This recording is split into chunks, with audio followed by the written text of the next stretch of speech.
গণভোটে অবশ্যই হা দেব এবং সমগ্র দেশবাসীকে বলবো গণভোটে হা দেন। হা মানে হলো দুর্নীতিমুক্ত হওয়া, হা মানে হলো ইনসাফ প্রতিষ্ঠিত হওয়া, হা মানে হলো ওসমান হাদি ভাইয়ের হত্যার বিচার হওয়া, হা মানে হলো এদেশ থেকে অন্যায় অত্যাচার অবিচার জুলুম নির্যাতন নিপীড়ন এগুলি সমূলে উৎখাত করা। হা মানে হলো গণতন্ত্র হত্যাকারী, এই মানবাধিকার হত্যাকারী এদেরকে বিলুপ্ত করা। হা মানে হলো ভারতীয় আধিপত্যবাদকে লাথি মেরে এদেশ থেকে উচ্ছেদ করা। হামানি হলো এদেশের মানুষের ইনসাফ, এদেশের মানুষের গণতন্ত্র, এদেশের মানুষের মৌলিক অধিকার প্রতিষ্ঠা করা। হামানি হলো এদেশের সুশাসন, আইনের সুশাসন নিশ্চিত হওয়া। তাই দেশবাসীকে বলবো ঐক্যবদ্ধভাবে দলমত ধর্ম বর্ণ গোত্র নির্বিশেষে আপনারা সকলে হা ভোটে ভোট দিন, গণভোটে হায়ের পক্ষে ভোট দিন। হাই হইল এদেশের মুক্তিকামী মানুষের একমাত্র বেঁচে থাকার ইনসাফের একমাত্র হাতিয়ার। হামানি হইল দেশের সার্বভৌমত্ব রক্ষার একমাত্র হাতিয়ার। হামানি হইল দুর্নীতিমুক্ত বাংলাদেশ গড়ার একমাত্র হাতিয়ার।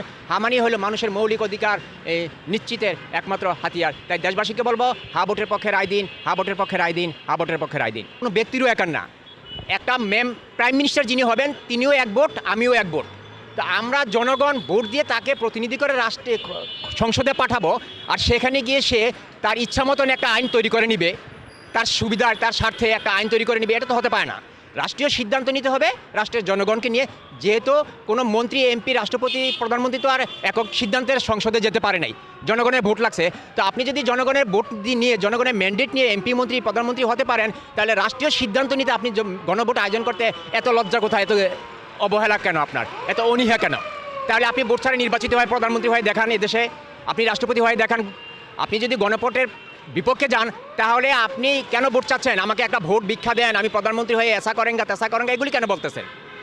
আপনি জনগণের ম্যান্ডেট নিয়ে সংসদে যেতে চান, তাই রাষ্ট্রীয় গণতন্ত্রের পক্ষে কথা বলতে হলে, রাষ্ট্রীয় কোনো সিদ্ধান্ত নিতে হলে সেটা জনগণের মাধ্যমে, গণতন্ত্রের মাধ্যমে, ভোটাধিকারের মাধ্যমেই নিতে হবে এবং জনগণের সমর্থন নিয়েই নিতে হবে।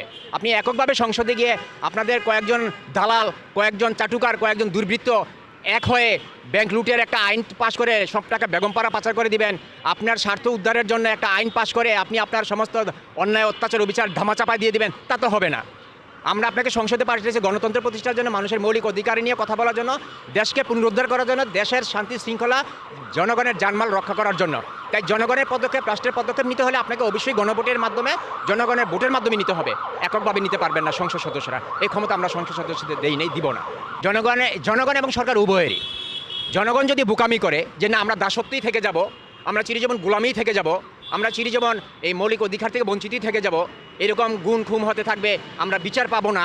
জনগণ যদি এটাতে সন্তুষ্ট যে হ্যাঁ আমাদের সুবিচারের দরকার নেই, আমাদের শিক্ষা, স্বাস্থ্য, বাসস্থান, চিকিৎসা এগুলির দরকার নেই, আমাদের ইনসাফের ন্যায় বিচারের দরকার নেই, তাইলে জনগণ গণভোটে না দিবে। আর যদি জনগণ বলে যে না আমাদের এবং আমাদের আগামী আমাদের প্রজন্মের, আমাদের সন্তানদের ভবিষ্যৎ প্রজন্মের সুন্দর নিরাপদ একটা আবাসস্থল দরকার, স্বাধীন সার্বভৌমত্ব একটা বাংলাদেশ দরকার এবং নিরাপত্তা দরকার, তাইলে জনগণ এবং রাষ্ট্র একতাবদ্ধ হয়ে, ঐক্যবদ্ধ হয়ে একটা প্ল্যাটফর্মে এসে হা ভোটের পক্ষে প্রচার করবে, হা ভোটের পক্ষে ভোট দেবে এবং হা ভোটকে জয়যুক্ত করবে।